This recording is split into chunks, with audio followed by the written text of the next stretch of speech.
उत्तराखंड के अब तक के सबसे युवा मुख्यमंत्री के तौर पर पुष्कर सिंह धामी ने रविवार को मुख्यमंत्री पद की शपथ ले ली है।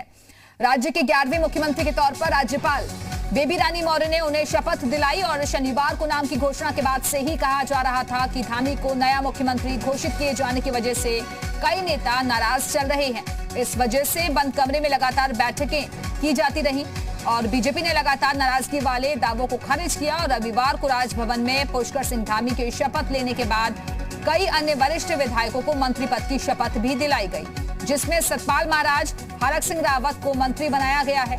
बंशीधर भगत, यशपाल आर्य, बिशन सिंह चौपाल और सुबोध उनियाल को भी राज्यपाल ने मंत्री पद की शपथ दिलाई, जिसके बाद नाराजगी की खबरों पर विराम लग गया। और अब सवाल है कि शपथ तो हो गई, लेकिन किस नेता को क्या प्रभार मिलेगा? क्या फिर से पुरानी जिम्मेदारी ही संभालने को मिलेगी या फिर कोई नया विभाग दिया जाएगा?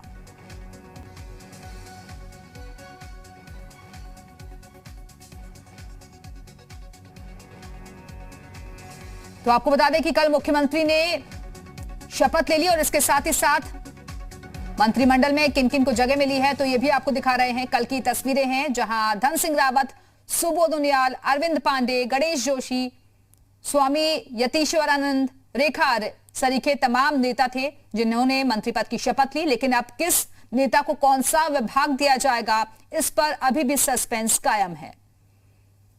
हालांकि इस बीच नाराजगी की खबरें भी सामने आई, लेकिन उन सभी दावों को खारिज कर दिया गया पार्टी की तरफ से। क्या दोबारा से जिम्मेदारियां वही रहती हैं या फिर कुछ बदलाव भी होता है, यह भी देखना होगा, क्योंकि अब वक्त ज्यादा नहीं रह गया है। विभागों के कामकाज को भी तेजी के साथ पूरा करना होगा और जो काम लंबित पड़े हुए हैं उनको भी कम वक्त में ही पूरा करने का अब टारगेट इन नेताओं के सामने रहने वाला है। और चलिए इस वक्त सीधे रुख करेंगे देहरादून का, जहां से हमारे साथ हमारे सहयोगी कुलदीप नेगी इस वक्त जुड़ गए हैं। कुलदीप, मुख्यमंत्री के साथ साथ मंत्रियों ने भी कल शपथ ले ली, लेकिन विभागों का बंटवारा अभी तक नहीं हो पाया है। किसको कौन सा विभाग मिलेगा, इस पर सस्पेंस कायम है। देखिए, दरअसल जिस तरीके से कल सभी पुराने चेहरे फिर से रिपीट हुए हैं तो बहुत ज्यादा मुमकिन है कि कोई विभागों में बड़ा बदलाव नहीं होने जा रहा है। हालांकि इतना जरूर है कि पहले अमूमन जो भारी भरकम महकमे थे मुख्यमंत्री अपने पास ही रखते थे, लेकिन इस वक्त जो नए मुख्यमंत्री पुष्कर धामी बने हैं, क्योंकि उनके पास अब जिम्मेदारी बहुत ज्यादा है, वक्त बहुत कम है, तो ऐसे में ज्यादा मुमकिन ये लग रहा है कि हो सकता है वो अपने जो भारी भरकम महकमे हो उनमें से किसी मंत्रियों के पास वो महकमे दे दिए जाए।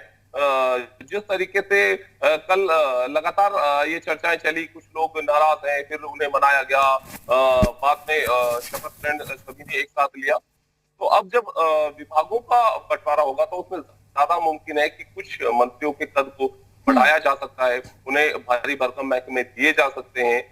फिलहाल ये देखना होगा कि कौन सा ऐसा विभाग है, भारी भरकम महकमा है जो कि मुख्यमंत्री अपने पास कुलदीप, लेकिन जिस बात का जिक्र आप कर रहे हैं, क्योंकि मंत्री भी रिपीट हुए हैं तो बहुत हद तक संभावना इसी बात की है कि विभाग भी उनको वही मिलेगा। लेकिन कुछ विभाग ऐसे भी रहे हैं जो कि विवादों के घेरे में रहे हैं, चाहे वो हरक सिंह रावत का विभाग हो या फिर रेखा आर्य का, तो क्या उसमें कुछ बदलाव हो सकता है?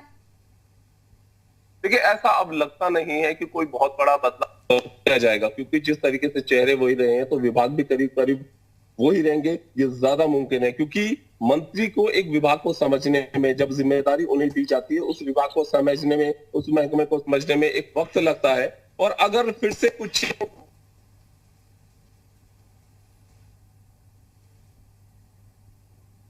कुलदीप, आपकी आवाज हम तक नहीं पहुंच पा रही है, एक बार फिर से जुड़ने की कोशिश करेंगे। तो बहुत हद तक मुमकिन यही है कि जो मंत्री अभी तक विभागों की जिम्मेदारी संभाल रहे थे उनको वही विभाग सौंपा जाए। तो आपको बता दें कि सबसे युवा मुख्यमंत्री के तौर पर, 11वें मुख्यमंत्री के तौर पर पुष्कर सिंह धामी ने शपथ ले ली है। उनके साथ ही कई और मंत्रियों ने भी शपथ ली। हालांकि नाराजगी की खबरें भी इस बीच सामने आई और इसी वजह से बैठकों का दौर भी चलता रहा।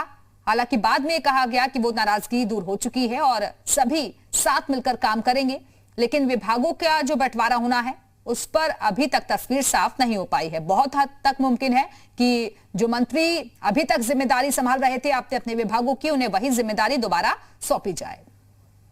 और हमारे साथ हमारे सहयोगी कुलदीप नेगी एक बार फिर से जुड़ गए हैं। कुलदीप, कब तक हो सकता है विभागों का बंटवारा, इसको लेकर क्या डिटेल्स?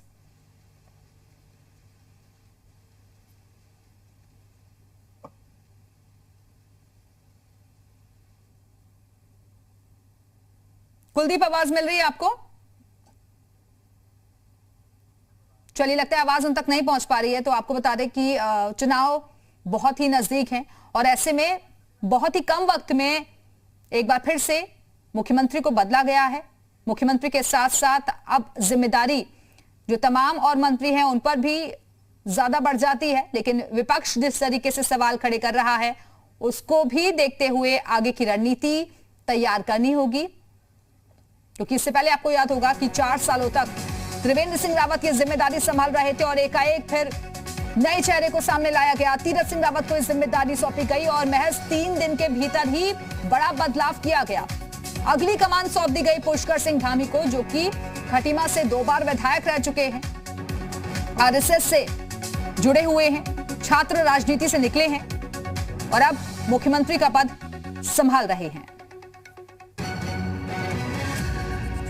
और एक बार फिर से हमारे साथ हमारे सहयोगी कुलदीप नेगी हमारे साथ जुड़ गए हैं। कुलदीप, कितना वक्त लग सकता है विभागों के बंटवारे में?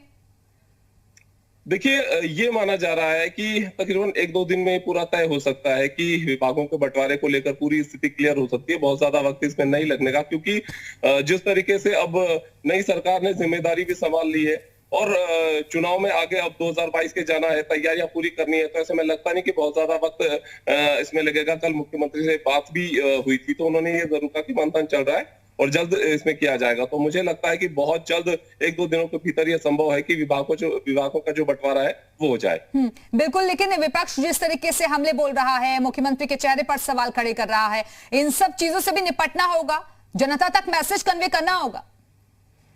देखिए, बिल्कुल चुनौतियां तो लाजमी है, क्योंकि जिस तरीके से मुख्यमंत्री युवा है और जो कैबिनेट है, कैबिनेट में तमाम सारे सहयोगी अनुभवी हैं, तो ऐसे में उनके सामने चुनौतियां और चैलेंजेस तो रहेंगे ही।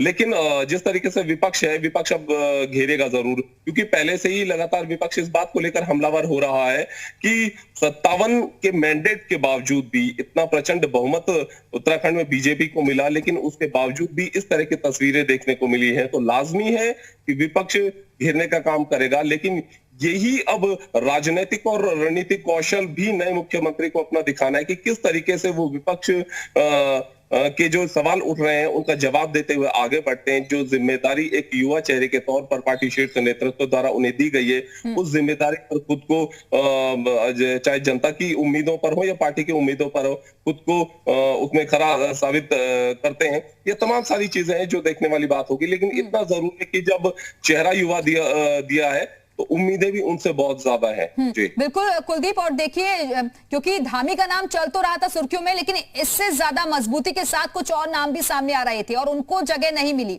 जाहिर तौर पर जातीय समीकरण को ही साधने की कोशिश हुई। देखिए, कल दिन भर जिस तरह का सिनेरियो देखने को मिला उत्तराखंड के राजनीति में, खासतौर से बीजेपी की इंटरनल पॉलिटिक्स में, कि रूठने मनाने का दौर चलता रहा। कुछ दिग्गज चेहरे जो कि दौड़ में सबसे पहले माने जा रहे थे, उनका नाम काफी तेजी से चल रहा था, लेकिन जब चेहरा सामने आया तो उसके बाद से इस तरह की नाराजगी की बातें भी सामने आने लगी। रूठने मनाने का दौर चलता रहा और खुद जो जिम्मेदार बीजेपी के नेता हैं उनको इस बात की जिम्मेदारी सौंपी गई। डॉक्टर धन सिंह रावत सबके घरों में जाकर कहीं ना कहीं इस कोशिशों में जुटे रहे कि किसको किस तरीके से मनाया जाए। यशपाल आर्य के पास वो गए, तमाम सारे नेताओं के पास आने जाने का सिलसिला चलता रहा। तो वो बताता है कि चैलेंजेस ज्यादा है, यानी कि अब जो रूठे हैं भले ही उन्हें मना लिया गया हो, लेकिन चुनौतियां आगे बहुत ज्यादा हैं। सभी को साथ लेकर चलना है और जिस तरीके से मैंने कहा कि युवा मुख्यमंत्री और कैबिनेट अनुभवी नेताओं की है, तो उसमें देखना होगा कि सामंजस्य किस तरीके से बैठता है। बिल्कुल कुलदीप, आप बने रहिएगा, हमारे साथ लौटेंगे आपके पास अगली खबर पर।